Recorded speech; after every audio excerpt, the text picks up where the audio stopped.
پھر اس نے ٹرانسمیٹر کا ایک بٹن دبا دیا۔ بٹن دبتے ہی سیٹی کی آواز جو اسی ٹرانسمیٹر سے نکل رہی تھی بند ہو گئی اور ٹرانسمیٹر میں جیسے زندگی کی لہر دوڑ گئی۔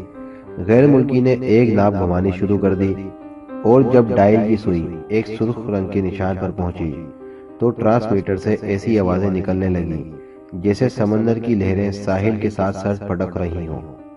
آہستہ آہستہ شور مدم پڑتا چلا گیا اور پھر ایک بھاری بھرکم آواز اس کے کانوں سے ٹکرائی۔ Hello, change the world sub headquarter number 2 over. Yes, change the world sub headquarter marshal speaking over. غیر ملکی نے بڑے مدبانہ لہجے میں کہا، مارشل تم مارٹن کو لے کر فوراً ہیڈ کوارٹر پہنچو، آج میں اپنا مشن نمبر 2 مکمل کرنا چاہتا ہوں، اوور۔ دوسری طرف سے بھاری بھرکم آواز نے تحکمانہ لہجے میں کہا، اوکے باس، ہم دونوں ابھی پہنچ رہے ہیں، اوور۔ مارشل نے جواب دیا، تم دونوں مکمل طور پر تیار ہو کر آنا، مشن نمبر 2 بھی تم دونوں نے ہی انجام دینا ہے، اوور۔ باس نے کہا، اوکے باس، ہم دونوں یقیناً کامیاب لوٹیں گے، ہمیں اپنی صلاحیتوں پر اعتماد ہے، اوور۔ مارشل نے بڑے فخریہ لہجے میں کہا، ٹھیک ہے، میں انتظار کر رہا ہوں، ہری اپ، اوور اینڈ آل، باس نے کہا، اور اس کے ساتھ ہی آواز آنی بند ہو گئی اور پھر سمندری کی لہروں کا شور سنائی دینے لگا۔ مارشل نے ٹرانسمیٹر کا بٹن آف کیا اور پھر ہیڈ فون اتار کر ٹرانسمیٹر کے ہک کے ساتھ لٹکایا اور الماری بند کر دی۔ مارٹن، باس نے طلب کیا ہے، وہ مشن نمبر 2 فوری طور پر انجام دینا چاہتا ہے اور اس کام کے لیے اس نے پہلے کی طرح ہمیں ہی منتخب کیا ہے۔ مارشل نے مارٹن کو تفصیلات بتائیں۔ یہ ہماری خوش قسمتی ہے مارشل، مگر یہ مشن 2 کیا ہو سکتا ہے؟ مارٹن نے فکرمندانہ لہجے میں کہا، don't worry Martin, mission number 2 جو بھی ہوگا، بہرحال مجھے یقین ہے کہ ہم کامیاب لوٹیں گے۔ اب چلو، باس انتظار کر رہا ہے، مارشل نے اس کے کاندھے پر نرمی سے ہاتھ رکھتے ہوئے کہا، اور پھر وہ دونوں تیزی سے کمرے کے دروازے کی طرف بڑھے۔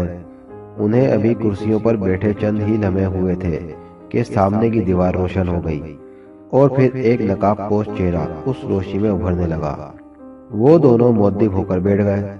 وہ یوں اس نقاب پوش چہرے کی طرف دیکھ رہے تھے جیسے کسی مقدس دیوتا کے درشن کر رہے ہوں۔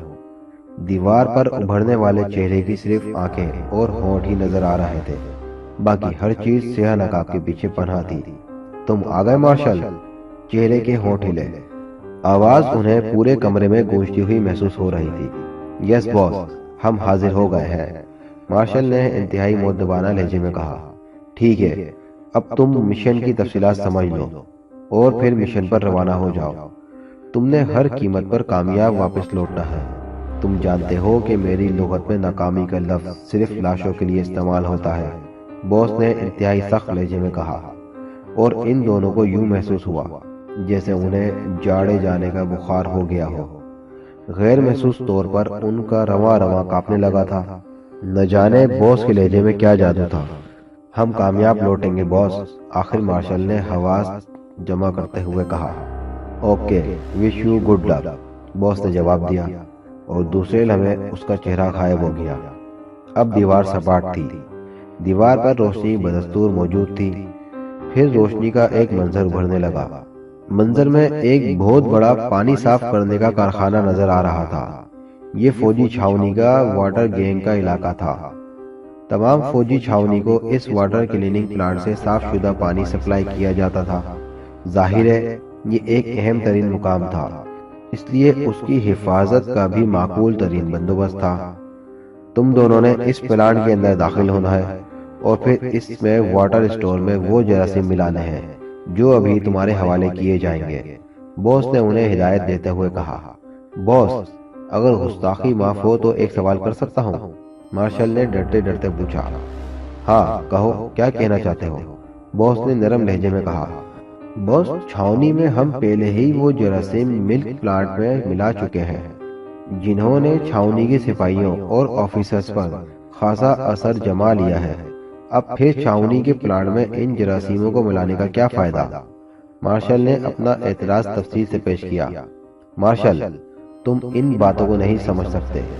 وہ جراثیم جو تم نے ملک پلانٹ میں ڈالے تھے ان کی زندگی بے حد مختصر ہے، اس لیے ان کا حلقہ اثر بھی محدود تھا۔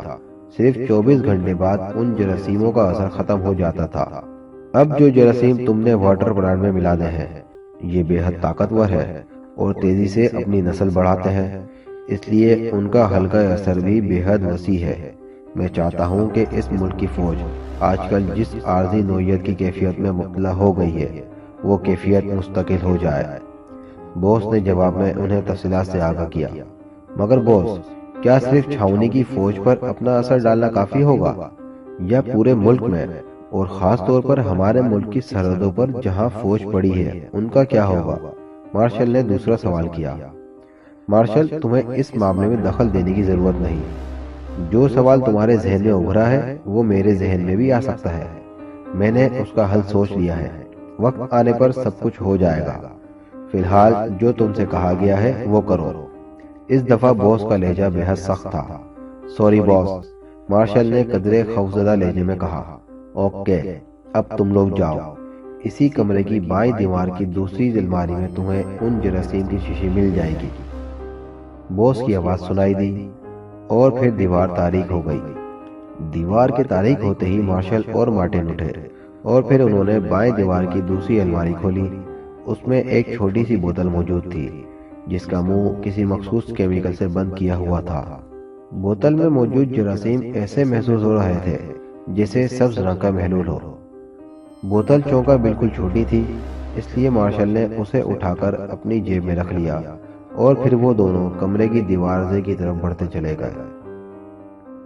بلیک زیرو کے لیے عمران کو سنبھالنا مشکل ہو گیا۔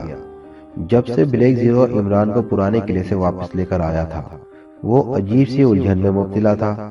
ویسے تو عمران کی ذہنی اور جسمانی حالت قطعی ٹھیک تھی، مگر بلیک زیرو نے محسوس کیا کہ عمران وہ نہیں رہا جو پہلے تھا۔ پہلے پہل تو وہ اسے عمران کی اداکاری سمجھتا رہا، مگر بعد میں آخر وہ اس نتیجے پر پہنچا کہ عمران جو کرتا ہے وہ اداکاری نہیں حقیقت ہے۔ بلیک زیرو کی جان عجیب مشکل میں آن پھنسی تھی۔ وہ عمران کا ماتحت تھا، آفیسر نہیں کہ اسے حکم دے کر اپنی مرضی کے مطابق چلاتا، اور عمران کی ذہنی کیفیت کے تحت وہ اس کا کوئی اہم حکم ماننے کے لیے بھی تیار نہیں تھا۔ آخر اس نے تنگ آ کر ملک کے مشہور نفسیاتی معالج جو چند دن ہوئے اعلیٰ تعلیم حاصل کر کے ملک واپس آئے تھے کو رانا پیلس بلایا اور زبردستی عمران کو اس کے کمرے میں چھوڑ آیا۔ بلیک زیرو نے اپنے آپ کو رانا اور عمران کو اپنا بھائی ظاہر کیا تھا۔ نفسیاتی معالج خالد رشید نے اسے کمرے سے باہر جانے کے لیے کہا اور وہ خود کمرے سے باہر نکل گیا۔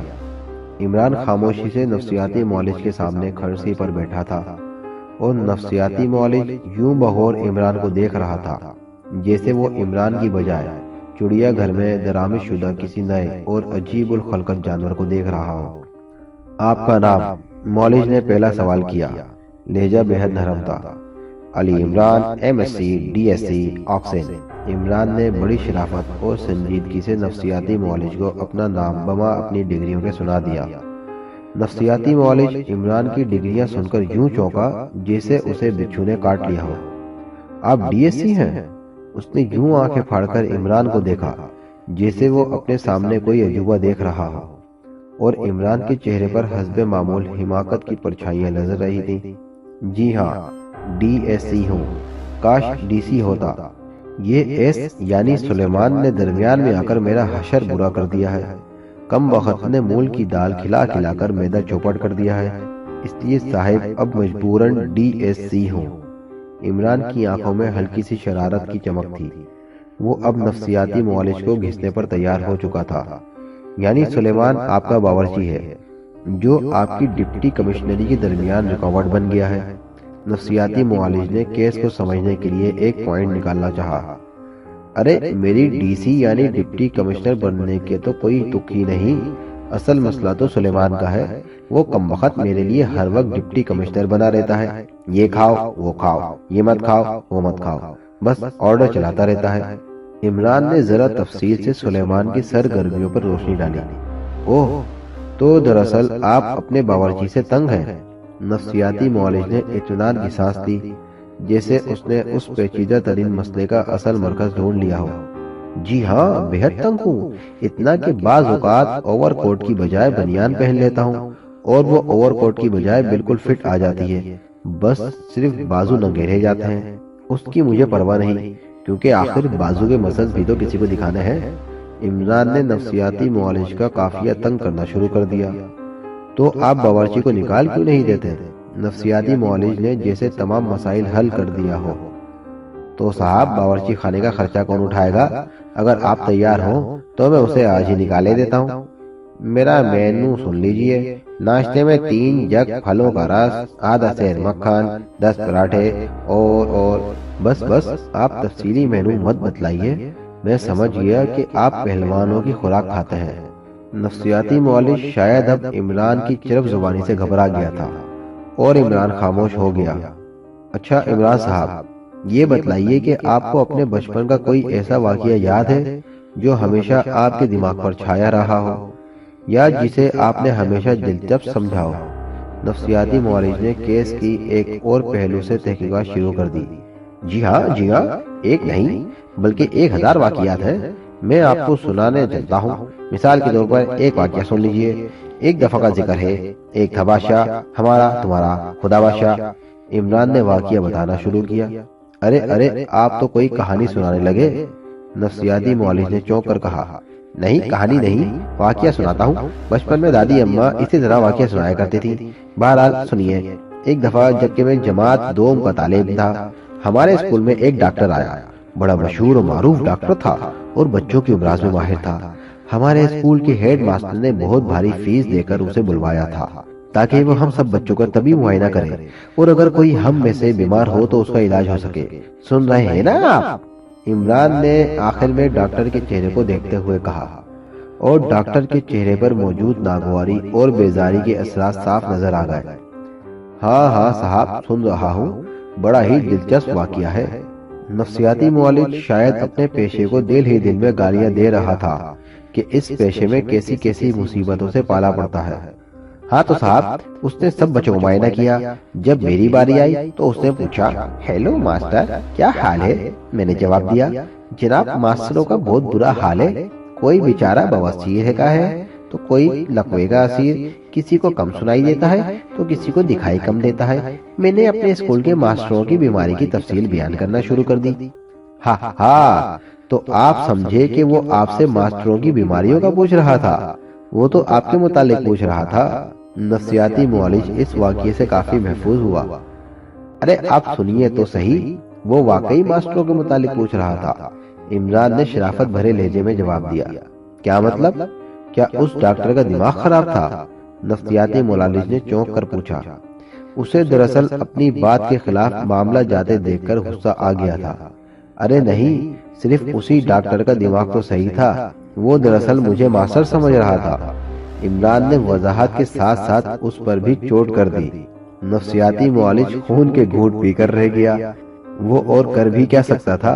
نفسیاتی معالج تھا، اور مریض تو ڈاکٹروں پر چوٹیں کرتے رہتے ہیں۔ آپ چوتھی جماعت میں اتنے بڑے تھے کہ ڈاکٹر آپ کو ماسٹر سمجھ رہا تھا۔ اب نفسیاتی معالج نے غصے سے بھرے ہوئے لہجے میں کہا، جی نہیں، دراصل ہمارے اسکول کے ماسٹر چھوٹے تھے۔ عمران نے بڑی معصومیت سے جواب دیا، اور نفسیاتی معالج بیچارہ عجیب سی کیفیت میں مبتلا ہو گیا۔ اس کا دل کہکا لگانے کو بھی چاہتا تھا اور رونے کو بھی۔ بہرحال اس کا صرف چہرہ ہی رنگ بدلتا رہا اور وہ اپنے تاثرات زبان سے ادا نہ کر سکا۔ آپ کو کوئی بیماری تو نہیں؟ آخر اس نے نیا سوال کر دیا۔ جی ہاں، بہت سی بیماریاں ہیں، عمران نے بڑی سنجیدگی سے جواب دیا۔ مثلاً؟ ڈاکٹر نے سوال کیا۔ مثلاً مجھے آنکھوں کی بیماری ہے، دور کی چیز نزدیک نظر آتی ہے اور نزدیک کی دور، شمال کی چیز جنوب میں اور مشرق کی مغرب میں۔ یعنی مثال کے طور پر یوں سمجھ لیجئے کہ مجھے سورج مغرب سے طلوع ہوتا دکھائی دیتا ہے اور مشرق میں غروب ہوتا محسوس ہوتا ہے۔ یہ تو ہوئی آنکھوں کی بات۔ اب ناک لے لیجئے، خوشبو کی جگہ مجھے خوشبو اور بدبو کی جگہ مجھے بدبو محسوس ہوتی ہے۔ ارے یہ تو کوئی بیماری نہ ہوئی، نفسیاتی معالج چونک پڑا۔ خواہ مخواہ کو نہ ہوئی، اگر آپ کو خوشبو کی بجائے خوشبو اور بدبو کی بجائے بدبو آئے تو آپ اسے بیماری ہی نہیں کہیں گے؟ آپ کمال کے ڈاکٹر ہیں۔ عمران اپنی ضد پر اڑ گیا۔ اچھا صاحب، میں سمجھ گیا کہ آپ کیا کہنا چاہتے ہیں۔ ڈاکٹر نے بیزار کن لہجے میں جواب دیا۔ اب منہ کی طرف آئیے۔ عمران شاید تفصیل سے اپنی بیماریاں گنوانا چاہتا تھا۔ بس جناب اتنا ہی کافی ہے، اب مجھے اجازت دیجیے۔ نفسیاتی معالج اٹھ کھڑا ہوا۔ اس کے چہرے سے یوں محسوس ہو رہا تھا جیسے اس کے پیٹ میں سخت مروڑ اٹھ رہے ہوں۔ پھر کب آئیے گا ڈاکٹر صاحب؟ آپ سے گفتگو کر کے مجھے اپنا پیٹ ہلکا محسوس ہو رہا ہے، عمران نے بھی اٹھتے ہوئے کہا، اور پھر ڈاکٹر دروازہ کھول کر باہر نکل گیا۔ اس کے باہر جاتے ہی عمران نے تیزی سے اپنے ہاتھ میں بندھی ہوئی گھڑی کا ونڈ بٹن کھینچا، اور پھر چند لمحوں بعد گھڑی کے اوپر سرخ رنگ کا ایک نقطہ چمکنے لگا۔ عمران نے گھڑی سے منہ لگایا اور بولا، hello tiger, Imran speaking, over. Imran نے کہا، یس سر، ٹائیگر اسپیکنگ، اوور۔ دوسری طرف سے ٹائیگر کی آواز سنائی دی، ٹائیگر فوراً رانا ہاؤس پہنچو، ابھی چند منٹ بعد ملک کے مشہور نفسیاتی معالج ڈاکٹر رشید رانا ہاؤس سے باہر نکلے گا، اس کا تعاقب کرو اور مجھے اس کی مکمل رپورٹ دو، اوور۔ عمران نے تفصیل سے ٹائیگر کو حکم دیا۔ اوکے سر، دوسری طرف سے ٹائیگر نے جواب دیا۔ عمران نے ونڈ بٹن آف کر دیا اور خود کمرے سے باہر آ گیا۔ ادھر کمرے کے باہر برآمدے کے کونے میں ڈاکٹر رشید خالد بلیک زیرو کو بتلا رہا تھا کہ تمہارے بھائی کا دماغ بالکل خراب ہو چکا ہے، اب یہ مینٹل کیس بن چکا ہے، اسے فوراً مینٹل اسپتال میں داخل کراؤ، ورنہ یہ کیس روز بروز خراب ہوتا چلا جائے گا۔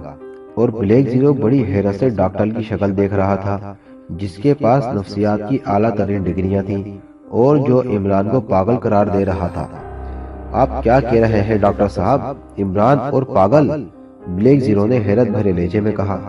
جی ہاں رانا صاحب، وہ زیادہ پڑھ جانے کی وجہ سے پاگل ہو گئے ہیں، اور دوسرے آپ ان کا باورچی تبدیل کر دیں۔ وہ شاید اضطراری طور پر آپ سے شکایت نہیں کر سکتے کیونکہ آپ ان سے بڑے ہیں۔ اوہ اچھا ڈاکٹر صاحب، میں آپ کی ہدایت کا خیال رکھوں گا، آئیے میں آپ کو پورچ تک چھوڑ آؤں۔ بلیک زیرو ڈاکٹر کے اس فکرے سے سمجھ گیا کہ عمران نے ڈاکٹر کو جی بھر کر بیوقوف بنایا ہوگا، اس لیے اب وہ ڈاکٹر کو ٹالنے کی فکر میں تھا۔ اوہ اب تکلیف مت کیجیے، میں چلا جاؤں گا، ڈاکٹر نے انکساری سے کہا۔ اچھا خدا حافظ، بلیک زیرو نے سپاٹ لہجے میں کہا، اور ڈاکٹر کا چہرہ سرخ ہو گیا۔ اسے شاید اپنی انکساری کے جواب میں یہ توقع نہیں تھی۔ پھر وہ لمبے لمبے ڈھک بھرتا ہوا پورچ کی طرف چلا گیا جہاں اس کی کار کھڑی تھی۔ بلیک زیرو واپس مڑا تو اسے اپنے سامنے دروازے میں عمران کھڑا نظر آیا۔ کیا حال ہے طاہر صاحب، کتنی فیس دی ہے ڈاکٹر صاحب کو؟ عمران نے مسکراتے ہوئے پوچھا۔ عمران صاحب چھوڑے فیس کو، یہ بتلائیں آپ نے ڈاکٹر بیچارے کو خوب الو بنایا؟ بلیک زیرو نے عمران کی بات کو ٹالتے ہوئے کہا۔ وہ تو پہلے ہی بنا بنایا الو تھا، میں نے اسے کیا الو بنانا تھا؟ البتہ میں نے اسے آئینہ ضرور دکھایا ہے، عمران نے فلسفیانہ لہجے میں جواب دیا۔ عمران صاحب ابھی مجھے اطلاع ملی ہے کہ پرانے قلعے میں موجود تمام تہہ خانے بالکل تباہ ہو چکے ہیں۔ بلیک زیرو عمران کو سنجیدہ دیکھ کر اصل معاملے پر اتر آیا۔ اوہ تم نے چیکنگ کے لیے کن کو بھیجا تھا؟ عمران نے چونک کر پوچھا۔ صفدر، کیپٹن شکیل اور چوہان گئے تھے، بلیک زیرو نے جواب دیا۔ ٹھیک ہے، اچھا اب میں چلتا ہوں، اور سنو آئندہ تم کسی ڈاکٹر وغیرہ کو بلانے کی تکلیف مت کرنا، میں بالکل ٹھیک ہوں، تمہیں خواہ مخواہ وہم ہو گیا ہے، عمران نے قدرے سخت لہجے میں کہا، اور پھر پوچھ کی طرف بڑھتا چلا گیا۔ بلیک زیرو خاموش کھڑا اسے جاتے دیکھ رہا تھا، اس کے ذہن میں بڑے عجیب خیال آ رہے تھے۔ کیپٹن شکیل، صفدر اور چوہان جولیا کے فلیٹ میں موجود تھے۔ تاش کی بازی جمی ہوئی تھی۔ وہ تھوڑی دیر پہلے پرانے قلعے کی تحقیقات سے واپس لوٹے تھے، اور انہوں نے جولیا کو اپنی رپورٹ دی، اور جولیا نے انہی کے سامنے ایکسٹو کو ان کی رپورٹ پہنچا دی تھی۔ پھر صفدر کی تجویز پر تاش کی بازی جم گئی، اور وہ چاروں کھیل میں منہمک ہو گئے۔ کیپٹن شکیل اور جولیا پارٹنر تھے، اور دوسری طرف صفدر اور چوہان تھے۔ اچانک کیپٹن شکیل بڑے زور سے چونکا، اس نے بغور ادھر ادھر دیکھا، اور پھر ناک سکوڑی جیسے وہ کوئی خاص چیز سونگھ رہا ہو۔ اس کے اس طرح چونکنے پر دوسرے افراد بھی چونک پڑے۔ پھر صفدر بولا، مجھے کسی گیس کی بو آ رہی ہے۔ ہاں مجھے بھی یوں محسوس ہو رہا ہے جیسے کمرے میں سینتھیلک گیس کی معمولی سی مقدار داخل ہو گئی ہو، کیپٹن شکیل نے جواب دیا، اور پھر سب نے پتے پھینک دیے۔ وہ قدرتی طور پر سنتھیٹک گیس کا ذکر آتے ہی ان سب کے ذہنوں نے خطرہ خطرہ چیخنا شروع کر دیا تھا۔ کیپٹن شکیل اٹھا اور دروازے کی طرف بڑھا۔ جیسے ہی وہ دروازے کے قریب پہنچا، اچانک گیس کا ایک بھپکا جو کی ہول سے اندر داخل ہوا تھا اس کی ناک سے ٹکرایا، اور دوسرے لمحے اسے یوں محسوس ہوا جیسے دماغ میں اندھیرا پھیلتا جا رہا ہو۔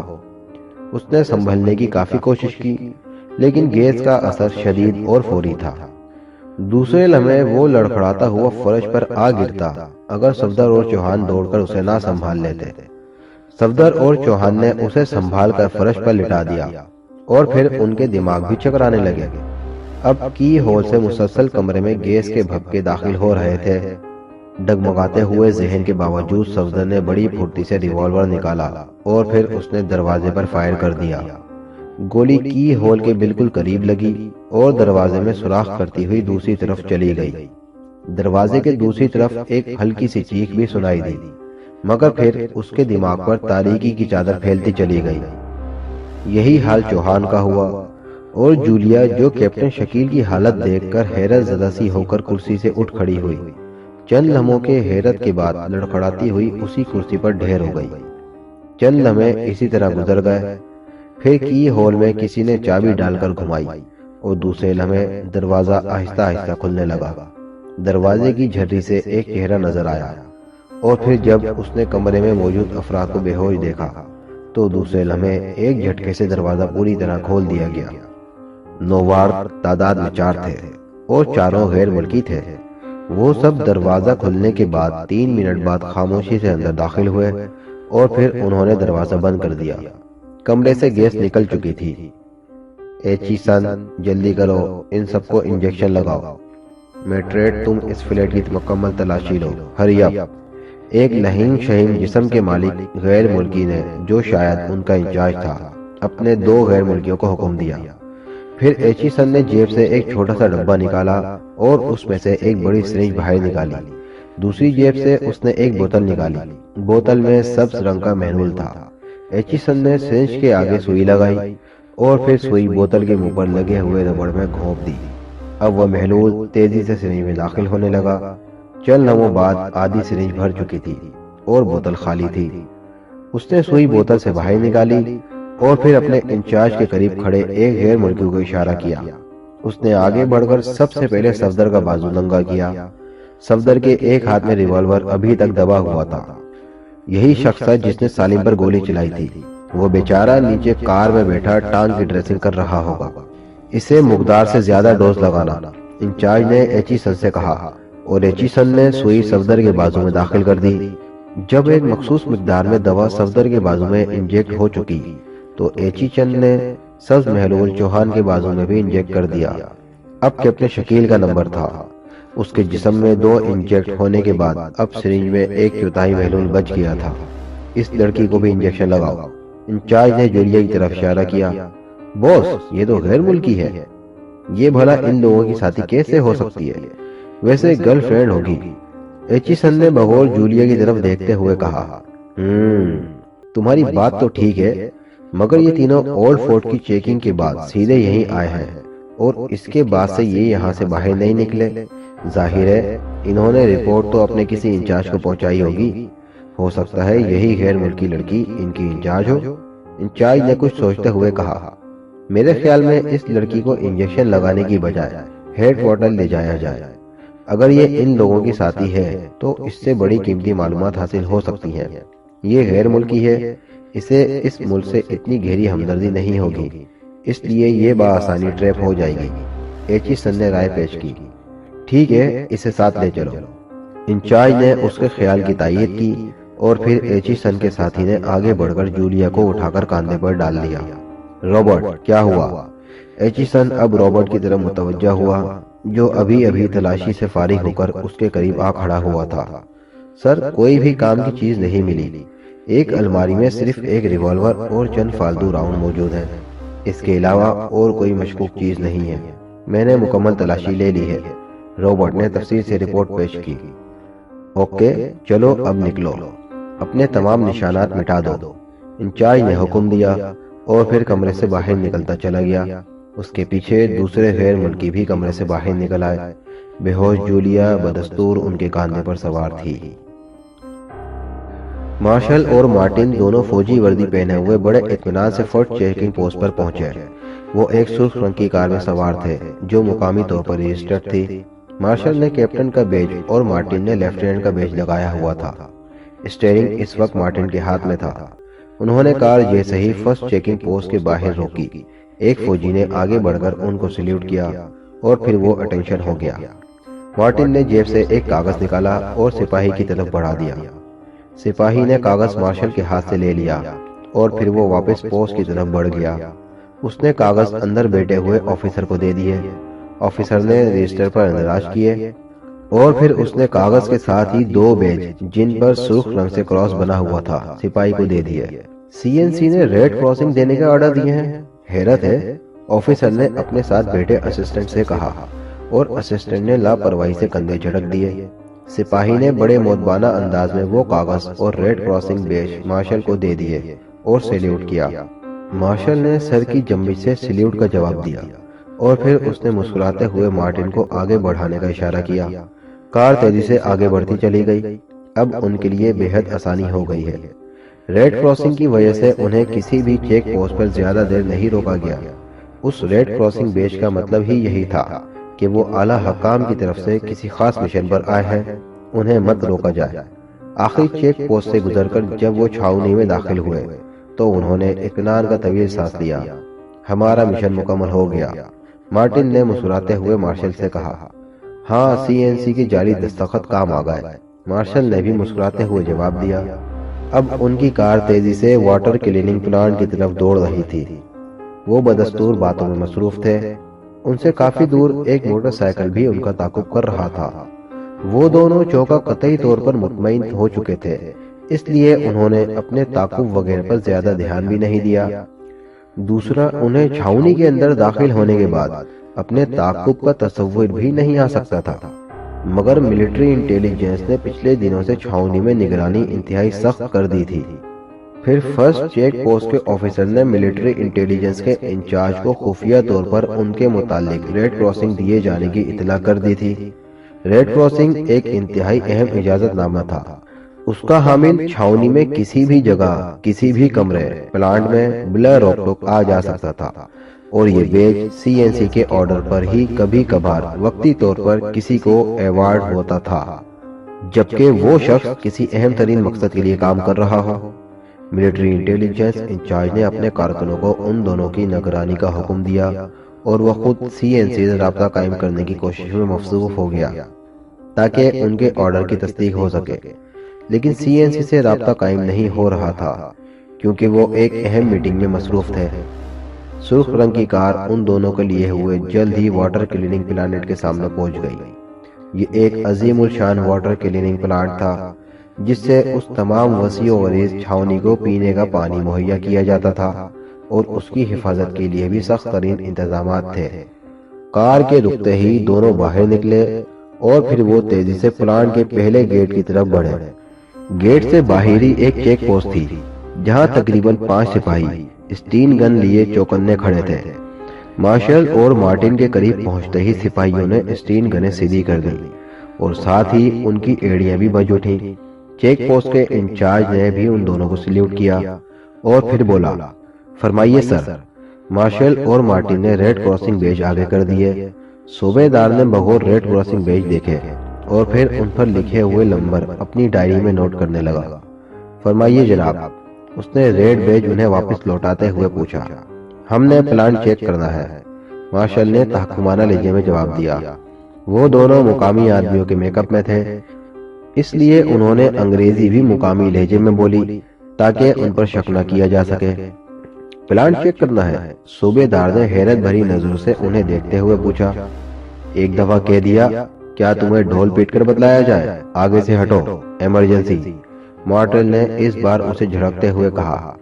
آپ پلانٹ چیک کرنے کی وجہ بتلائیں، تب ہی آپ کو اجازت دی جائے گی۔ صوبے دار کا چہرہ غصے سے سرخ ہو گیا تھا، مگر اس نے ڈسپلن کا خیال رکھتے ہوئے انتہائی بودبانہ لہجے میں جواب دیا۔ اور صوبیدار نے رجسٹرڈ میں وجہ کے خانے میں ایمرجنسی اور ٹاپ سیکرٹ لکھ کر انہیں جانے کی اجازت دے دی، اور وہ بیچارہ ریڈ کراسنگ بیجز کے سامنے کر بھی کیا سکتا تھا۔ بہرحال اس نے اپنا فرض انجام دے دیا، اور مارٹن اور مارشل اجازت ملتے ہی تیزی سے واٹر کلیننگ پلانٹ کے مین گیٹ میں داخل ہو گئے۔ اندر 3 جگہ انہیں ریڈ کراسنگ بیجز اور ایمرجنسی لکھانا پڑا تھا، تب وہ پلانٹ کی اصل عمارت تک پہنچ سکے۔ پلانٹ کی اصل عمارت کے مین گیٹ میں داخل ہوتے ہی ایک آفیسر نے ان کا استقبال کیا۔ جب وجہ پوچھنے پر اسے ایمرجنسی اینڈ ٹاپ سیکرٹ بتلایا گیا تو اس نے بطور گائیڈ اپنی خدمات پیش کر دی۔ No mister, it is top secret, اس لیے ہم آپ کو ساتھ نہیں رکھ سکتے۔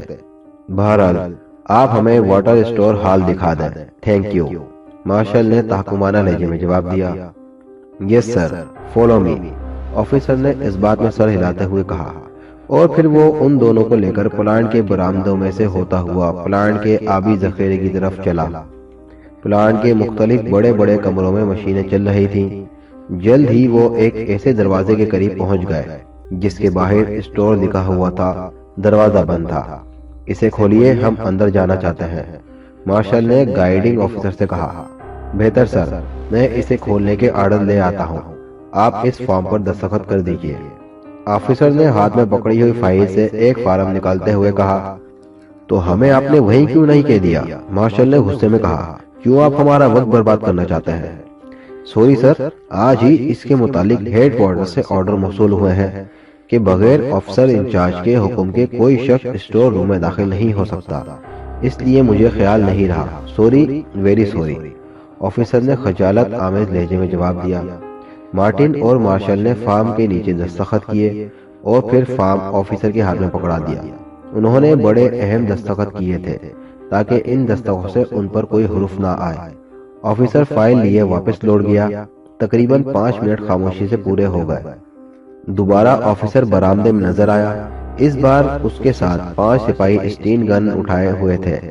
خطرہ، مارشل نے بڑبڑاتے ہوئے مارٹن سے کہا، اور مارٹن بھی آفیسر کے ساتھ ان سپاہیوں کو دیکھ کر چونک گیا، لیکن اب وہ کیا کر سکتے تھے؟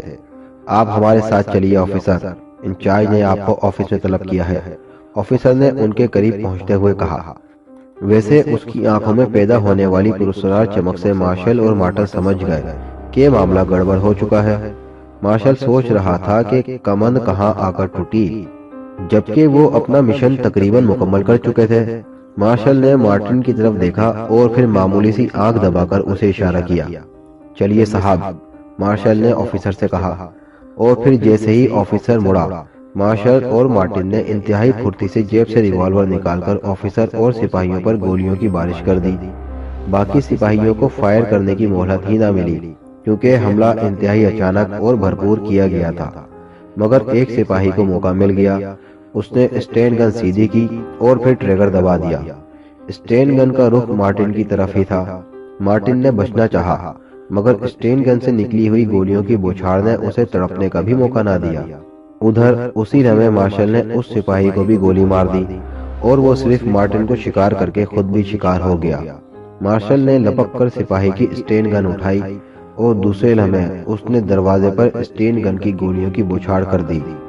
فائرنگ کی آوازوں سے سارا پلانٹ گونج اٹھا، چنانچہ دوسرے لمحے پورے پلانٹ میں خطرے کے الارم گونجنے لگے۔ اسٹین گن کی گولیوں نے دروازے کے پرخچے اڑا دیے، اور مارشل فائرنگ کرتے ہوئے دروازے کو دھکیلتا ہوا اندر داخل ہو گیا۔ یہ ایک بہت بڑا ہال تھا جس میں صاف شدہ پانی ٹھاٹے مار رہا تھا۔ دروازے کے قریب سے ہی ایک اونچی سیڑھی چھت تک چلی گئی تھی، اور چھت کے قریب ہی بڑے بڑے تختوں سے بنا ہوا اسٹیشن تھا تاکہ وہاں سے کھڑے ہو کر اسٹور کا معائنہ کیا جا سکے۔ مارشل اندھا دھند سیڑھیاں چڑھتا چلا گیا۔ اب اسے برآمدے میں سے بھی بھاگتے ہوئے قدموں کی آوازیں آنے لگی تھیں۔ جلد ہی وہ بورڈ تک پہنچ گیا۔ ٹائیگر نفسیاتی معالج رشید خالق کے رانا ہاؤس سے نکلتے ہی اپنی موٹر سائیکل پر رانا ہاؤس پہنچ گیا تھا۔ جیسے ہی اس کی موٹر سائیکل رانا ہاؤس کے قریب پہنچی، ڈاکٹر کی کار بھی رانا ہاؤس کے گیٹ سے باہر نکلی۔ عمران نے چونکا ڈاکٹر کا حلیہ اسے بتلا دیا تھا، اس لیے وہ اسے دیکھتے ہی پہچان گیا۔ ٹائیگر نے موٹر سائیکل اس کی کار کے پیچھے ڈال دی اور کافی فاصلہ دے کر اس کا تعاقب کرنے لگا۔ ڈاکٹر کی کار مختلف سڑکوں سے گزرتی ہوئی سرکولر روڈ پر پہنچی اور پھر سرکولر روڈ کی ایک عظیم الشان عمارت ممتاز منزل کے سامنے جا کر رک گئی۔ ٹائیگر نے بھی اپنا موٹر سائیکل تھوڑے سے فاصلے پر روک لیا اور پھر جب اس نے ڈاکٹر کو کار سے اتر کر عمارت کے اندر داخل ہوتے دیکھا تو وہ بھی موٹر سائیکل سے اترا اور پھر موٹر سائیکل اسٹینڈ کر کے وہ بھی اس عمارت کی طرف بڑھا۔ جلد ہی وہ اس کے صدر دروازے میں داخل ہوا۔ یہ ایک کمرشل بلڈنگ تھی جس کی ہر منزل میں مختلف فرموں کے آفس تھے، اس لیے اب وہ الجھ کر رہ گیا کہ ڈاکٹر نہ جانے کہاں گیا ہے۔ اس نے گیٹ کے قریب ہی لگے ہوئے بہت بڑے بورڈ پر نظر ڈالی جن پر تمام آفیسرز کے نام اور نمبر اور فلور لکھے ہوئے تھے، مگر اس کو کسی ڈاکٹر کا نام اس لسٹ میں نظر نہیں آیا۔ نچلی منزل میں ڈاکٹر چوکا کہیں نظر نہیں آ رہا تھا، اس لیے ٹائیگر نے سوچا کہ باہر موٹر سائیکل کے قریب کھڑا ہو کر ہی وہ ڈاکٹر کو دوبارہ پا سکتا ہے۔ اس نے کار جس انداز سے پارک کی تھی اس سے تو یہی ظاہر ہوتا تھا کہ وہ جلد ہی واپس آئے گا۔ چنانچہ ٹائیگر مین گیٹ سے باہر آیا اور پھر ساتھ ہی ایک چھوٹے سے بک اسٹال پر ٹھہر گیا۔ اس نے ویسے ایک رسالہ اٹھا کر دیکھنا شروع کر دیا۔ تقریباً 10 منٹ کے بعد ایک بار پھر اسے ڈاکٹر مین گیٹ سے باہر نکلتا ہوا نظر آیا۔ اس نے رسالہ موڑ کر جیب میں ڈالا اور جیب سے 5 کا نوٹ نکال کر اسٹال والے کو پکڑا دیا اور خود تیز تیز قدم اٹھاتا ہوا اپنی موٹر سائیکل کی طرف بڑھا۔ ڈاکٹر اپنی کار میں بیٹھ چکا تھا اور پھر اس کی کار اسٹارٹ ہو کر آگے بڑھ گئی۔ ٹائیگر نے ایک بار پھر تعاقب شروع کر دیا۔ مختلف سڑکوں سے ہوتا ہوا ڈاکٹر ارباب روڈ کی ایک دکان کے سامنے آ کر رک گیا۔ ٹائیگر نے ایک نظر دکان کے باہر لگے ہوئے بورڈ پر ڈالی۔ بورڈ پر ڈاکٹر رشید خالد سائیکولوجسٹ کے نام صاف پڑھا جاتا تھا۔ تو یہ اسی ڈاکٹر کا مطلب ہے، ٹائیگر نے موٹر سائیکل آگے جا کر روکتے ہوئے کہا۔ جب تک وہ موٹر سائیکل سائیڈ میں اسٹینڈ کر کے واپس مڑتا، ڈاکٹر کار سے اتر کر اندر جا چکا تھا۔ ٹائیگر بھی تیز تیز قدم اٹھاتا ہوا اس کے پیچھے پیچھے دکان میں داخل ہو گیا۔ ڈاکٹر کے آفس کے باہر چپراسی اسٹول ڈالے چوکنا بیٹھا تھا۔ ٹائیگر تیزی سے دروازے کی طرف بڑھا۔ اسے دروازے کی طرف بڑھتا دیکھ کر چپراسی اٹھ کھڑا ہوا۔ فرمائیے، اس نے انتہائی مودبانہ لہجے میں سوال کیا۔ ڈاکٹر صاحب سے ملنا ہے، ٹائیگر نے پروکار لہجے میں جواب دیا۔ ٹھہریے، میں ڈاکٹر صاحب سے اجازت لے لوں۔ چپراسی واپس مڑا، مگر ٹائیگر نے اس کے کاندھے پر ہاتھ رکھ کر اسے روک دیا۔ اجازت لینے کی ضرورت نہیں، ڈاکٹر صاحب میرے دوست ہیں، ٹائیگر نے کہا اور پھر وہ پردہ اٹھا کر اندر داخل ہو گیا۔ چپراسی حیرت سے سر ہلاتا رہ گیا۔ ڈاکٹر اپنی میز کے پیچھے بیٹھا کسی کو ٹیلی فون کرنے میں مصروف تھا۔ اس نے یوں ٹائیگر کو اچانک اندر داخل ہوتے ہوئے دیکھا تو اپنی بات منتقل کر کے فوراً ریسیور کے ریڈیو پر ڈال دیا۔ اس کے چہرے پر ناگواری اور غصے کے تاثرات نمایاں تھے۔ آپ بغیر اجازت اندر کیوں آئے؟ وہ اپنے آپ کو اس بات کے کہنے سے روک نہ سکا۔ سوری ڈاکٹر، دراصل میں آپ کے پاس حاضر ہی اس لیے ہوا تھا کہ مجھے مرض ہے کہ میں ہر جگہ بلا اجازت داخل ہو جاتا ہوں، جس کے لیے مجھے بعض اوقات شرمندگی بھی اٹھانی پڑتی ہے۔ ٹائیگر نے ایک کرسی پر بیٹھتے ہوئے اپنا مرض بھی بتلا دیا اور ڈاکٹر اسے بغور دیکھتا رہ گیا۔ ظاہر ہے اب وہ اسے اس مسئلے پر مزید کیا کہتا۔ جب مقابل ہو ہی اس مرض کا مریض تو پھر وہ کیا کر سکتا ہے؟ فرمائیے، میں آپ کی کیا خدمت کر سکتا ہوں؟ ڈاکٹر نے بھوکلاہٹ میں عجیب سا فکرہ کہہ دیا۔ ڈاکٹر صاحب، میں نے بتلایا تو ہے کہ میں آپ سے علاج کرانے آیا ہوں کہ مجھے بلا اجازت داخل ہونے کا مرض ہے۔ ٹائیگر ڈاکٹر کی بھوکلاہٹ سے محفوظ ہوتے ہوئے بولا۔ اچھا، آپ تفصیل سے اپنا مرض بتلائیے، ڈاکٹر نے ایک طویل سانس لیتے ہوئے ٹائیگر سے کہا۔ اس سے پہلے کہ ٹائیگر کوئی جواب دیتا، ٹیلی فون کی گھنٹی زور سے بج اٹھی۔ ڈاکٹر نے چونک کر ریسیور اٹھا لیا۔ یس، ڈاکٹر اسپیکنگ، ڈاکٹر نے کہا۔ دوسری طرف سے نہ جانے کیا کہا گیا کہ ڈاکٹر نے جواب میں کہا، تھوڑی دیر بعد میں خود فون کر کے تمام رپورٹ دے دوں گا، فی الحال میرے پاس ایک مریض بیٹھا ہے، اور پھر ریسیور رکھ دیا۔ اچھا ڈاکٹر صاحب، میں چلوں؟ مجھے ایک ضروری کام یاد آ گیا ہے، آپ بھی شاید مصروف ہیں، میں پھر آؤں گا۔ ٹائیگر اچانک ذہن میں آنے والے ایک خیال کے تحت اٹھ کھڑا ہوا۔ بیٹھیے تو صحیح، آپ کہاں چل دیے؟ ڈاکٹر ٹائیگر کے اس طرح اچانک اٹھ کھڑے ہونے پر بھوکلا گیا۔ معاف کیجئے ڈاکٹر صاحب، اچانک چلے جانے کا بھی مجھ میں مرض ہے، میں مجبور ہوں، پھر کبھی حاضر ہوں گا۔ ٹائیگر نے سپاٹ لہجے میں جواب دیا اور پھر کمرے سے باہر نکل گیا۔ چپڑاسی اس کے اتنی جلدی باہر آنے پر اسے حیرت بھری نظروں سے دیکھنے لگا، لیکن ٹائیگر دروازے سے نکل کر آگے نہیں بڑھا، وہیں دروازے کے بائیں سائیڈ میں قریب ہی رک گیا۔ چپڑاسی نے کچھ بولنا چاہا، مگر ٹائیگر نے اپنے منہ پر انگلی رکھ کر اسے خاموش رہنے کا اشارہ کیا۔ ٹائیگر کا انداز کچھ ایسا پراسرار اور تحکمانہ تھا کہ چپڑاسی کو کچھ بولنے کی جرأت ہی نہ ہوئی، اور وہ خاموش ہو کر حیرت بھری نظروں سے ٹائیگر کو دیکھنے لگا۔ ٹائیگر کو حسب توفیق ٹیلی فون کے نمبر ڈائل کرنے کی آواز سنائی دی، اور اس کا چہرہ اپنے خیال کی تصدیق پر چمک اٹھا۔ جلد ہی ڈاکٹر کی مدھم سی آواز اس کے کانوں میں پڑی، یس باس، میں زلفی بول رہا ہوں۔ باس، وہ دراصل اچانک ایک مزید آن ٹپکا تھا، اس لیے میں نے ریسیور رکھ دیا تھا۔ ڈاکٹر کی آواز اسے مدھم ہونے کے باوجود صاف سنائی دے رہی تھی۔ اسی دوران چپڑاسی، جو شاید اپنے حواس متجمع کر چکا تھا، اس نے اپنی وفاداری کے پیش نظر دوبارہ کچھ بولنا چاہا، مگر دوسرے لمحے ٹائیگر کے ہاتھ میں ریوالور چمکنے لگا۔ ظاہر ہے ریوالور کا رخ چپڑاسی کی طرف ہی تھا، اور ٹائیگر کی آنکھوں میں درندوں کی سی چمک تھی۔ ریوالور اور ٹائیگر کی آنکھوں کی چمک نے چپڑاسی پر خاطر خواہ اثر کیا، اور وہ بت کی طرح بیٹھا رہ گیا۔ ٹائیگر کو اطمینان ہو گیا کہ کم از کم اب چپڑاسی نہیں بولے گا۔ اب صرف اسے خطرہ اتنا تھا کہ دکان میں کوئی اور شخص نہ آ جائے۔ ڈاکٹر کی آواز بدستور اس کے کانوں میں آ رہی تھی۔ وہ کہہ رہا تھا، باس، آپ کا اندازہ بالکل درست رہا، انہوں نے عمران کے چیک اپ کے لیے مجھے ہی بلایا۔ یس باس، میں نے بڑی کامیابی سے ڈاکٹر خالد رشید کا کردار ادا کیا ہے، ان لوگوں کو مجھ پر بالکل شک نہیں ہوا۔ یس باس، میرے خیال میں عمران پر تجربہ بے حد کامیاب رہا ہے، وہ اب ایک حقیر کیچوے کی طرح بے ضرر ہو چکا ہے۔ ویسے ابھی انجیکشن لگائے زیادہ دیر نہیں گزری، جوں جوں وقت گزرے گا وہ ختم ہوتا جائے گا۔ دوسرے آدمی کو میں نے پہچانا نہیں، ویسے اس کے متعلق معلومات کرنے کے لیے میں ممتاز منزل میں سیکرٹ انفارمیشن ایجنسی کے پاس بھی گیا تھا۔ ان کی معلومات کے مطابق رانا تہور علی صندوقچی دارالحکومت کا رئیس اعظم ہے، اور قطعی طور پر تنہا اور بے ضرر زندگی گزارنے والا شخص ہے۔ عمران کی اس کے ساتھ خاصی پرانی دوستی چلی آ رہی ہے۔ بوس، رانا قطعی طور پر وہ آدمی نہیں لگتا جو عمران کو قلعے سے نکال لایا تھا۔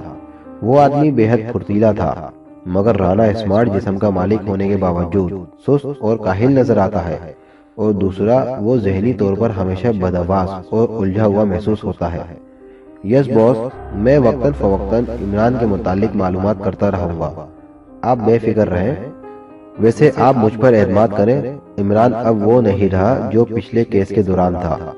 ٹھیک ہے، اگر مرکزی حکومت نے میری خدمات حاصل کی تو میں آپ کی ہدایت کے مطابق ان سے گفتگو کروں گا، ورنہ پھر آپ کی تجویز کے مطابق انہوں نے جس سائیکولوجسٹ کی خدمات حاصل کی میں اس کا روپ دھار لوں گا۔ بہتر جناب، شکریہ۔ اور پھر ریسیور رکھنے کی آواز سنائی دی۔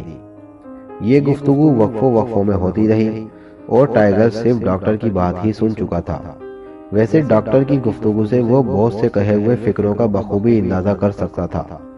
اس کا کام ختم ہو چکا تھا، مگر اب ایک کام رہ گیا تھا، اور وہ تھا چپڑاسی کا انتظام۔ ظاہر ہے ٹائیگر کے جانے کے بعد چپڑاسی ڈاکٹر کو اس بات سے آگاہ کر دیتا کہ ٹائیگر ڈاکٹر کی گفتگو سنتا رہا ہے، تو تمام پلان ہی دھرم بھرم ہو جاتا۔ چنانچہ گفتگو ختم ہوتے ہی ٹائیگر نے چپڑاسی کو اٹھنے کا اشارہ کیا، اور یہ اشارہ چونکہ اس نے ریوالور کی نال سے کیا تھا، اس لیے چپڑاسی کو مجبوراً اٹھنا پڑا۔ ٹائیگر نے اسے باہر چلنے کا اشارہ کیا، اور چپڑاسی بے چوں و چرا باہر کی طرف مڑ گیا۔ کمرے سے دور ہوتے ہی ٹائیگر نے ریوالور چپڑاسی کے سینے پر رکھا، اور چپڑاسی کی خوف سے گگی بن گئی۔ سنو، تم بے گناہ ہو، اس لیے میں تمہاری جان نہیں لینا چاہتا، ورنہ میری ایک انگلی کی حرکت تمہاری زبان ہمیشہ کے لیے بند کر سکتی ہے۔ ٹائیگر نے سانپ کی طرف ہنکارتے ہوئے سرگوشی کی۔ چپڑاسی کے چہرے پر ہوائیاں اڑنے لگیں، شدت خوف سے اس کی آنکھیں پھٹنے کے قریب پہنچ گئیں۔ میں بے گناہ ہوں، چپڑاسی نے شدت خوف سے ہکلاتے ہوئے کہا۔ اس کی آواز پھنسی پھنسی سی تھی۔ ٹائیگر سمجھ گیا کہ یہ ایک انتہائی بزدل اور بے ضرر ٹائپ کا آدمی ہے۔ ٹھیک ہے، اس وعدے پر میں تمہاری جان بخشی کرتا ہوں کہ تم ڈاکٹر کو یہ نہیں بتلاؤ گے کہ میں نے اس کی گفتگو سنی ہے، اور دوسرا، ڈاکٹر جو بھی گفتگو کرے ٹیلی فون پر یا کسی آدمی سے وہ مجھے بتانا، اس کا تمہیں انعام ملے گا، اور تم نے اگر کوئی گڑبڑ کی تو کہیں بھی تمہیں گولی ماری جا سکتی ہے۔ ٹائیگر کے لہجے میں درندوں کسی کھرراہٹ ابھر آئی تھی، اور ساتھ ہی اس نے جیب سے چھوٹے نوٹوں کی ایک گڈی نکال کر چپڑاسی کے ہاتھ میں دے دی۔ یہ تمہارا پہلا انعام ہے، اب میں چلتا ہوں، کہیں ڈاکٹر باہر نہ آ جائے، ٹائیگر نے کہا، اور پھرتی سے مڑا اور تیز تیز قدم اٹھاتا ہوا دکان سے باہر نکل گیا۔ چپڑاسی کے لیے یہ سب کچھ قطعی خلاف توقع تھا، اور پھر اتنی بڑی رقم کا تو وہ زندگی بھر تصور نہیں کر سکتا تھا۔ اس نے کانپتے ہوئے ہاتھوں سے نوٹوں کی گڈی اندرونی جیب میں ڈال لی، اور پھر لڑکھڑاتے ہوئے قدموں سے دوبارہ اپنے اسٹول کی طرف بڑھا۔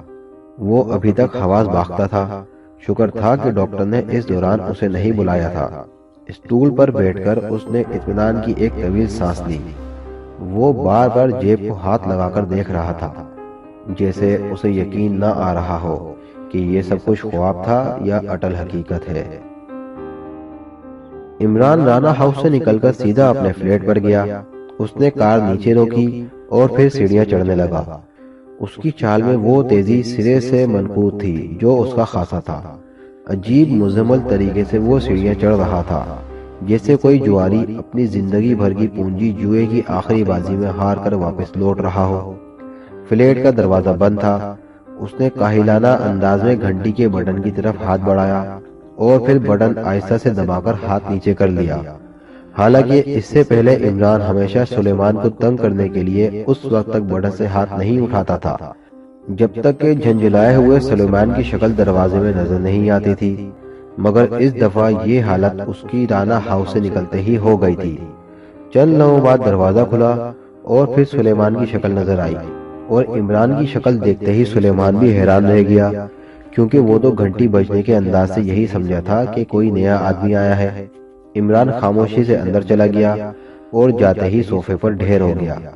اس کے چہرے پر گو حسب معمول حماقت کی جھلکیاں موجود تھیں، مگر اس کے باوجود اس کے چہرے پر عجیب سی مردنی چھائی ہوئی نظر آتی تھی، جیسے وہ دنیا سے یخلق بیزار ہو گیا ہو۔ کیا بات ہے صاحب، نصیب دشمنان طبیعت تو خراب نہیں؟ سلیمان نے بڑے ہمدردانہ لہجے میں پوچھا۔ سلیمان، تو نے مجھے کوئی نجومی سمجھ رکھا ہے کہ مجھے دشمنوں کے نصیب کا پتہ چل جائے؟ ویسے قرآن بتا رہے ہیں کہ دشمنوں کا نصیب اچھا ہے، البتہ میری طبیعت واقعی خراب ہے، عمران نے الجھے ہوئے لہجے میں جواب دیا۔ صاحب، کسی ڈاکٹر کو بلاؤں؟ سلیمان کو عمران کے جواب ہی سے اندازہ ہو گیا کہ عمران کو واقعی کوئی تکلیف ہے، اس لیے اس نے ڈاکٹر کو بلانے کا مشورہ بڑی سنجیدگی سے دیا تھا۔ ابھی ایک ڈاکٹر سے جان چھڑا کر آ رہا ہوں، اس کا خیال تو یہ ہے کہ میں پاگل ہوں، عمران نے بجھے ہوئے لہجے میں جواب دیا۔ پاگل ہوں گے آپ کے دشمن، سلیمان نے بڑی بوڑھیوں کی طرح ٹھنک کر جواب دیا۔ جا یار، اپنا کام کر، کیوں بار بار دشمنوں کا نام لے کر مجھے خوفزدہ کر رہے ہو؟ عمران نے بڑی بیداری سے جواب دیا، اور سلیمان کان دبائے خاموشی سے کچن کی طرف بڑھ گیا۔ ویسے اس کے چہرے پر حیرت اور تعجب کے آثار نمایاں تھے۔ عمران کافی دیر تک خاموشی سے صوفے پر بیٹھا رہا، پھر نہ جانے اسے کیا خیال آیا کہ وہ اٹھا اور باہر جانے کے لیے دروازے کی طرف بڑھا، مگر ابھی وہ دروازے کے قریب ہی پہنچا تھا کہ اچانک ٹیلی فون کی گھنٹی زور زور سے بج اٹھی۔ وہ یکدم واپس مڑا اور اس نے ریسیور اٹھا لیا۔ یس، میں عمران بول رہا ہوں، اس نے بڑی سنجیدگی سے کہا۔ عمران صاحب، میں طاہر بول رہا ہوں، ابھی مجھے کیپٹن شکیل نے اطلاع دی ہے کہ وہ صفدر اور چوہان جولیا کے فلیٹ میں موجود تھے کہ کسی پراسرار گیس کی وجہ سے بے ہوش ہو گئے۔ بعد میں جب انہیں ہوش آیا تو جولیا فلیٹ سے غائب تھی، اور پورے فلیٹ کا سامان الٹ پلٹ ہوا پڑا تھا، جیسے کسی نے بڑی تفصیلی تلاشی لی ہو۔ دوسری طرف سے بلیک زیرو نے رپورٹ دی۔ عجیب بات ہے طاہر، آج کل ہمارے پاس کوئی کیس بھی نہیں، پھر بھی تلاشی لینے اور جولیا کو اغوا کرنے کا مطلب سمجھ میں نہیں آیا، عمران نے جواب دیا۔ عمران صاحب، آپ بھول رہے ہیں، نامعلوم مجرم اپنا کام شروع کر چکے ہیں۔ آپ کو یاد نہیں کہ پہلے آپ کو اغوا کر کے پرانے قلعے لے جایا گیا اور پھر قلعہ تباہ کر دیا گیا؟ بلیک زیرو نے اسے یاد دلاتے ہوئے کہا۔ او ہاں، وہ تو میں بھول ہی گیا تھا، لیکن اس سے جولیا کے اغوا کا مسئلہ تو حل نہیں ہوتا، عمران نے کہا۔ عمران صاحب، آپ کو کیا ہو گیا ہے؟ جب سے آپ قلعے سے واپس آئے ہیں آپ میں غیر معمولی تبدیلی ہو گئی ہے۔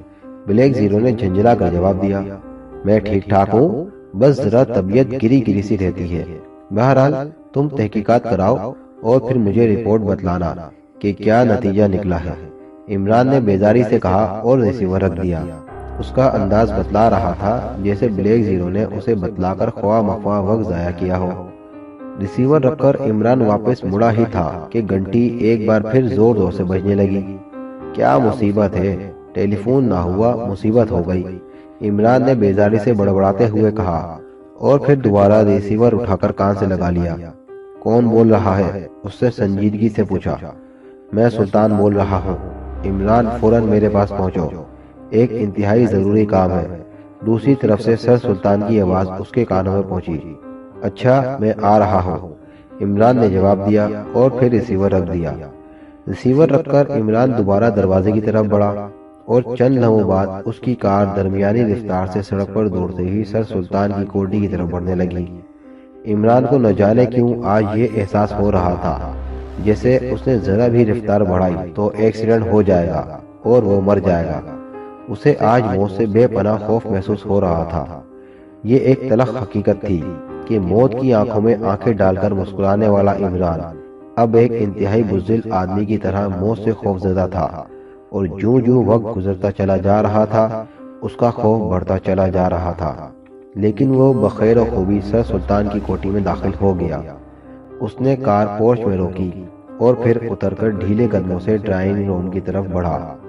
برآمدے میں موجود ملازم نے اسے دیکھتے ہی بڑے مؤدبانہ انداز میں سلام کیا اور ساتھ ہی دروازے پر پڑا ہوا پردہ اٹھا دیا، اور عمران اس سے چھیڑ چھاڑ کیے بغیر خاموشی سے کمرے کے اندر داخل ہو گیا۔ سر سلطان ایک صوفے پر بیٹھے آنکھیں بند کیے کسی گہری سوچ میں غرق تھے۔ عمران کے اندر آنے کی آہٹ سن کر وہ چونک پڑے، اور پھر عمران کو دیکھتے ہی حسب معمول ان کے چہرے پر مسرت کی ایک لہر دوڑ گئی۔ آؤ بیٹھو بیٹے، انہوں نے صوفے کی طرف اشارہ کرتے ہوئے کہا، اور عمران خاموشی سے صوفے پر بیٹھ گیا۔ سر سلطان چند لمحے بغور عمران کی طرف دیکھتے رہے، پھر ان کے چہرے پر الجھن اور تذبذب کے آثار نمایاں ہو گئے۔ وہ عمران کو ایک بالکل نئے روپ میں دیکھ رہے تھے۔ چنچل اور ذہین عمران اس وقت بالکل دل شکستہ اور دنیا سے بیزار آدمی کے روپ میں ان کے سامنے موجود تھا۔ کیا بات ہے عمران بیٹے، طبیعت تو ٹھیک ہے؟ سر سلطان نے گہری فکر مندی سے پوچھا۔ جی ہاں، خدا کا لاکھ لاکھ بلکہ کروڑ کروڑ بلکہ ارب ارب شکر ہے، طبیعت بالکل ٹھیک ہے۔ البتہ مجھے کچھ یوں محسوس ہو رہا ہے جیسے میرا نروس بریک ڈاؤن ہو گیا ہو۔ عمران کی سابقہ فطرت نے کچھ جھلک دکھائی، لیکن یہ جھلک بس اتنی ہی تھی جیسے گھیرے اندھیرے میں جگنو کی چمک۔ کسی ڈاکٹر کو دکھلایا ہوتا؟ سر سلطان نے نروس بریک ڈاؤن کا سن کر کہا۔ چھوڑے سلطان صاحب، جو ملتا ہے یہی کہتا ہے ڈاکٹر کو دکھاؤ، ڈاکٹر کو بلاؤ۔ بلیک زیرو نے تو ڈاکٹر کو دکھا بھی دیا، مگر ڈاکٹر اس نتیجے پر پہنچا کہ میرا دماغ خراب ہو گیا ہے۔ عمران کی زبان چل پڑی۔ بیٹے، یہ تو تمہارے فائدے کی ہی بات ہے، کوئی برا مشورہ تو نہیں۔ تم اپنی اہمیت اور قدر نہیں جانتے، یہ تو ہم جانتے ہیں کہ تمہاری زندگی کا ایک ایک لمحہ قوم اور ملک کے لیے صدیوں کا سرمایہ حیات ہے۔ سر سلطان نہ جانے کیوں جذباتی ہو گئے۔ چھوڑیے، آپ کن چکروں میں پڑ گئے؟ مجھ جیسا ڈھیٹ یوں آسانی سے نہیں مرا کرتا۔ بہرحال آپ بتلائیے، وہ ضروری کام کیا ہے؟ عمران ہمیشہ کی طرح اس بار بھی جذباتی باتوں سے بیزار ہو گیا تھا۔ ہاں، تمہاری پریشانی میں اس کا تو میں ذکر کرنا ہی بھول گیا۔ ایک عجیب و انوکھا مسئلہ اس وقت حکام کے پیش نظر ہے، اور کسی کی سمجھ میں نہیں آ رہا کہ اس مسئلے پر کیا کیا جائے۔ سر سلطان نے تمہید باندھی۔ وہ مسئلہ کیا ہے جس کے سلسلے میں آپ اتنے پریشان ہیں؟ عمران نے ان کی تمہید کو نظر انداز کرتے ہوئے پوچھا۔ ہماری فوج کے سپاہی اور آفیسر بزدل ہو گئے ہیں اور ان کا مورال گر گیا ہے۔ سر سلطان نے ایک فکرے میں ہی تمام مسئلہ پیش کر دیا۔ جی؟ عمران نے لفظ جی کو طویل کرتے ہوئے کہا۔ اس کے چہرے پر تعجب اور حیرت کے آثار اس شدت سے پھیلے تھے کہ سر سلطان بھی چونک پڑے۔ عمران یوں سر سلطان کو دیکھ رہا تھا جیسے سر سلطان کے سر پر اچانک سینگ اگ آیا ہو۔ سر سلطان عمران کے اس رویے پر خجل سے ہو گئے، مگر انہوں نے فوراً ہی وضاحت کی۔ عمران بیٹے، تمہاری حیرت بالکل بجا ہے۔ جب میں نے پہلی بار یہ بات سنی تھی تو مجھے بھی بتلانے والے کی دماغی صحت پر شک ہو گیا تھا، حالانکہ بتلانے والا خود وزیر دفاع تھے۔ مگر جب میں نے فائل کا بغور مطالعہ کیا اور آج جو رپورٹ آئی ہے اس سے میں نے بھی یہی نتیجہ نکالا ہے کہ معاملہ گو انتہائی حیرت انگیز ہے مگر صحیح ہے، اور اگر اس پر ٹھنڈے دماغ سے سوچ بچار کی جائے تو یہ ایک ایسا مسئلہ ہے جس کے بڑے بھیانک نتائج نکل سکتے ہیں۔ سر سلطان نے پوری تفصیل سے وضاحت کی۔ ان کی اس وضاحت پر عمران کے چہرے پر تعجب کے آثار مدھم پڑ گئے، لیکن ابھی تک وہ عجیب نظروں سے سر سلطان کی طرف دیکھ رہا تھا۔ میرا خیال ہے کہ مجھ سے زیادہ آپ کو ڈاکٹر کی ضرورت ہے۔ آخر عمران سے نہ رہا گیا، اس نے فقرہ کس ہی دیا۔ تم یہ فائل پہلے دیکھ لو پھر بات کرنا۔ سر سلطان نے اٹھ کر کونے میں پڑی میز کی دراز سے ایک فائل نکال کر عمران کے حوالے کرتے ہوئے کہا۔ عمران نے خاموشی سے فائل کھولی اور پھر اس کا مطالعہ کرنے لگا۔ کافی دیر تک وہ فائل کا مطالعہ کرتا رہا اور پھر اس نے ایک طویل سانس لے کر فائل بند کر دی۔ معاملہ واقعی پراسرار ہے، عمران بڑبڑایا۔ شکر ہے کہ تم معاملے کی اہمیت کو سمجھ گئے۔ دیکھو بیٹے، ہمارا دشمن نمبر 1 یعنی ہمارا ہمسایہ ملک ہر وقت ہماری طاق میں بیٹھا رہتا ہے۔ اسلحے اور فوج کے لحاظ سے ہم سے 5 گنا زیادہ طاقتور ہے، مگر پچھلی جنگ میں ہماری فوجوں نے اپنے بے پناہ جذبے، بہادری اور اونچے مورال کی وجہ سے ان کے دانت کھٹے کر دیے تھے، اور اسے ایسی عبرتناک شکست کا سامنا کرنا پڑا تھا جو اس کے کیا بلکہ دنیا کے کسی بھی ملک کے تصور میں بھی نہیں تھا۔ یہ سب کچھ اس لیے ہوا کہ خدا تعالیٰ کی رحمت سے ہمارا ہر سپاہی اپنی جگہ پر ایک ٹھوس چٹان ثابت ہوا، اور ہماری فوج نے بہادری کی وہ تابندہ مثالیں پیش کی کہ وہ تمام دنیا کے لوگ اش اش کر اٹھے۔ اب اگر ہماری فوج میں وہ جذبہ بہادری ختم ہو جائے، یا دوسرے لفظوں میں ہماری فوج بزدل ہو جائے، تو ہمارا دشمن ہمیں کچا چبا جائے گا۔ اس نظریے پر سوچو تو تم اس کیس کے بھیانک نتائج سے بخوبی آگاہ ہو جاؤ گے۔ سر سلطان نے مسئلے کی اہمیت کے بارے میں پوری تقریر کر ڈالی۔ جناب، آپ کو تو وکیل یا مقرر ہونا چاہیے تھا۔ ایمان سے آپ پہاڑ کو بھی اپنی جگہ سے ہلا تو نہیں، البتہ دوسری جگہ پہنچا ضرور سکتے ہیں۔ عمران نے خوش دلی سے جواب دیا۔ یہ تقریر میں نے اس لیے کی ہے تاکہ تم اس مسئلے کی اہمیت بخوبی سمجھ لو، کیونکہ اب تمام امیدیں تم پر لگی ہوئی ہیں۔ ملٹری انٹیلیجنس بھی اس کیس کو حل کرنے میں ناکام ہو چکی ہے۔ چنانچہ اعلیٰ حکام کی میٹنگ میں یہ طے پایا ہے کہ یہ عجیب و غریب اور اپنی نوعیت کا انوکھا کیس ایکس 2 کے سپرد کیا جائے۔ سر سلطان نے کہا، لیکن یہ مرض صرف چھاؤنی میں موجود سپاہیوں اور آفیسرز میں کیوں پیدا ہو گیا ہے، اور باقی سرحدوں پر پڑی ہوئی فوج اس سے کیوں بچی ہوئی ہے؟ عمران نے سوال کیا۔ یہی تو سمجھ میں نہیں آ رہا۔ اگر یہ باقاعدہ سازش ہوتی تو ظاہر ہے کہ تمام فوج اس کی لپیٹ میں آتی، صرف دارالحکومت کی چھاؤنی اس کا نشانہ کیوں بنی؟ سر سلطان نے جواب دیا، اس کا مطلب ہے کہ فی الحال مجرم صرف چھاؤنی کو ہی اپنا نشانہ بنائے ہوئے ہیں۔ عمران نے کہا۔ پھر اس سے پہلے کہ سر سلطان کوئی جواب دیتے، ملازم ٹرالی دھکیلتا ہوا اندر داخل ہو گیا۔ اس نے ٹرالی سر سلطان کے قریب آ کر روکی، اور پھر ٹرالی پر رکھے ہوئے جگ سے اس نے 2 گلاس لیمن اسکواش کے تیار کر کے عمران اور سر سلطان کے سامنے رکھ دیے۔ عمران نے خاموشی سے گلاس اٹھا کر ایک ہی سانس میں خالی کر دیا، اور ملازم نے دوسرا گلاس بھر دیا، اور پھر عمران نے وہ گلاس بھی چسکیاں لے لے کر خالی کر دیا۔ اسکواش بے حد مزیدار معلوم ہو رہی تھی، اور اس کے پیتے ہی اس کی طبیعت میں فرحت کی ایک لہر دوڑ گئی۔ مجرم، تمہارا مجرموں سے کیا مطلب؟ کیا تم سمجھتے ہو کہ کسی انسان کی سازش ہے؟ سر سلطان نے اسکواش پی کر دوبارہ سلسلہ کلام جاری کرتے ہوئے کہا۔ اور آپ کا کیا خیال ہے، کیا چھاؤنی پر بزدلی کی بارش ہوتی رہتی ہے؟ عمران نے طنزیہ لہجے میں کہا۔ اسے ایسا محسوس ہو رہا تھا کہ جیسے اس کے ذہن میں برقی رو دوڑنے لگی ہو۔ یہ تو ٹھیک ہے، مگر کیا ایک آدمی دوسرے کو بزدل بنا سکتا ہے؟ اسے مار تو سکتا ہے، بیمار تو کر سکتا ہے، کوئی وبا پھیلا سکتا ہے، مگر سر سلطان الجھ سے گئے۔ سب کچھ ہو سکتا ہے جناب، یہ زمانہ ایٹم کا ہے، ہر روز نئی سے نئی ایجاد ہو رہی ہے۔ بہرحال یہ ایک امکان ہے، یہ غلط بھی ہو سکتا ہے۔ عمران نے اپنی بات پر زور دینا مناسب نہ سمجھا۔ جو بھی ہو، بہرحال یہ مسئلہ خاصا تشویشناک ہے، اس کا کوئی جلد از جلد حل نکالنا چاہیے۔ سر سلطان نے بھی بات ٹالنے میں ہی عافیت سمجھی۔ ٹھیک ہے، میں آج ہی سے اس مسئلے پر تحقیقات شروع کر دیتا ہوں۔ عمران نے فائل لی اور اٹھ کھڑا ہوا۔ تم اپنے آپ کو ضرور کسی ڈاکٹر کو دکھلاؤ، ورنہ ہو سکتا ہے کہ طبیعت زیادہ خراب ہو جائے۔ سر سلطان نے اٹھتے ہوئے اسے نصیحت کی۔ بہتر جناب، عمران نے سنجیدگی سے کہا، اور پھر سر سلطان کو سلام کر کے کمرے سے باہر چلا آیا۔ چند لمحوں بعد اس کی کار دوبارہ سڑک پر دوڑ رہی تھی۔ رفتار خاصی تیز تھی۔ چلتے چلتے اسے جولیا کا خیال آیا کہ بلیک زیرو نے اسے جولیا کے